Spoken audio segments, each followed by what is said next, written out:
안녕하세요. 오늘 여러분과 함께 나눌 이야기는요. 믿음의 조상 아브라함이 또 실수를 저지르는 이야기예요. 하지만 그 속에서도 우리를 향한 하나님의 놀라운 사랑을 발견할 수 있답니다. 이제 할아버지가 손녀 조이에게 들려주는 것처럼 오늘 이야기를 제가 천천히 읽어드릴게요. 귀 기울여서 잘 들어보세요. 조이야, 이리 와서 할아버지 무릎에 앉아보렴. 오늘은 아브라함 할아버지가 또 실수를 한 이야기를 들려줄게. 우리 믿음의 조상 아브라함도 완벽한 사람은 아니었단다. 아브라함이 이사를 해서 그랄이라는 곳으로 갔어. 그런데 아브라함은 그곳 사람들이 너무 무서웠나 봐. 내 아내가 너무 예뻐서 사람들이 나를 죽이고 아내를 빼앗아가면 어떡하지? 라고 걱정한 거야. 그래서 옛날 이집트에서처럼 또 거짓말을 했단다. 사라는 내 아내가 아니라 내 여동생이에요. 라고 말이야. 그랄 왕 아비멜렉은 그 말을 진짜로 믿고 사라를 자기 아내로 삼으려고 데려갔어. 큰일 났지. 곧 있으면 이삭이 태어나야 하는데 사라가 다른 왕의 아내가 되면 하나님의 약속이 엉망이 되잖아. 그때 하나님이 짠 하고 나타나셨어. 그날 밤 아비멜렉 왕의 꿈속에 하나님이 나타나셔서 너 이 여자 건드리면 큰일 난다. 이 여자는 남편이 있는 몸이야. 라고 경고하셨단다. 왕은 깜짝 놀라서 하나님, 저는 몰랐어요. 억울해요. 라고 말했지. 하나님도 왕이 모르고 그랬다는 걸 아시고 사라를 보호해 주신 거야. 다음날 아비멜렉 왕은 아브라함을 불러서 따졌어. 도대체 왜 거짓말을 해서 우리를 위험에 빠뜨렸소? 아브라함은 머리를 긁적이며 사람들이 하나님을 안 믿어서 나를 죽일까 봐 무서워서 그랬어요. 라고 솔직하게 털어놓았단다. 결국 아비멜렉은 사라를 돌려보내주고 선물도 많이 주었어.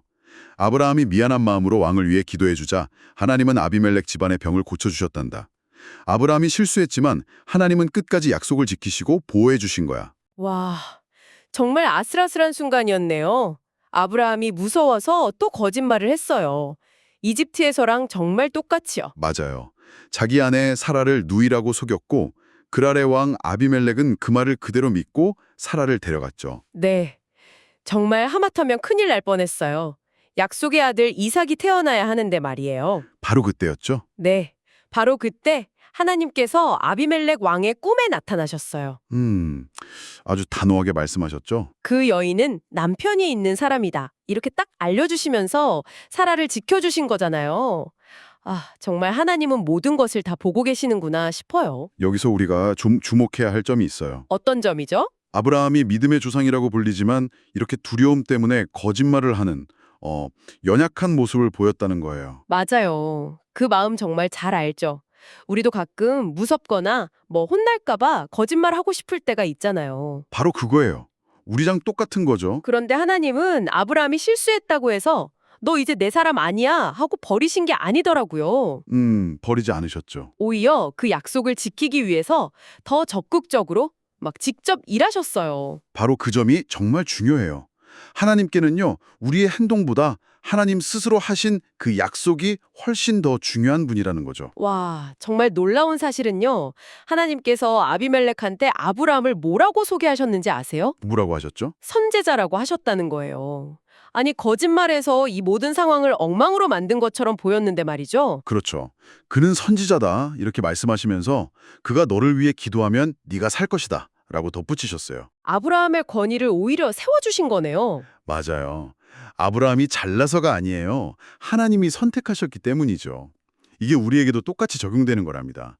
우리가 부족하고 실수투성일지라도 하나님은 우리를 왕 같은 제사장이라는 아주 귀한 존재로 불러주시거든요. 아, 그리고 또 하나 신기한 점이 있었어요. 네, 잘못은 아브라함이 했잖아요. 그렇죠. 그런데 오히려 피해를 본 아비멜렉 왕을 위해서 아브라함이 기도를 해줘요.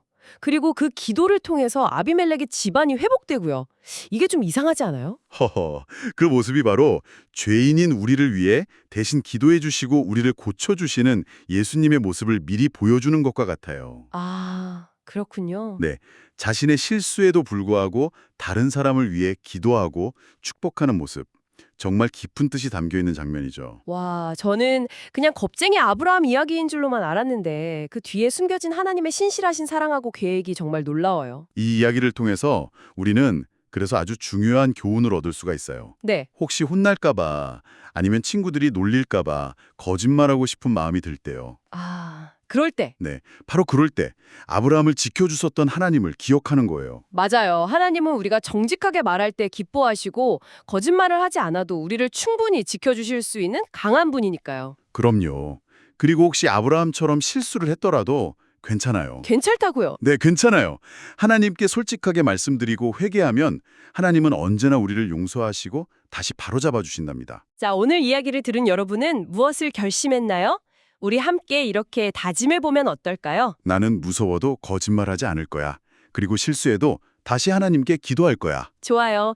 이제 우리를 언제나 지켜주시는 하나님께 함께 기도하는 시간을 갖겠습니다. 우리를 지켜주시는 하나님 아버지, 아브라함이 무서워서 거짓말을 했지만 하나님께서 나타나셔서 지켜주시는 모습을 보았습니다. 저도 혼나거나 무서운 일이 생길 때 거짓말하고 싶은 마음이 들 때가 있어요. 그때마다 하나님이 저를 지켜주신다는 것을 믿고 솔직하게 말할 수 있는 용기를 주세요. 제가 실수하고 넘어질 때도 저를 버리지 않으시고 다시 일으켜 세워주시는 하나님의 사랑에 감사합니다.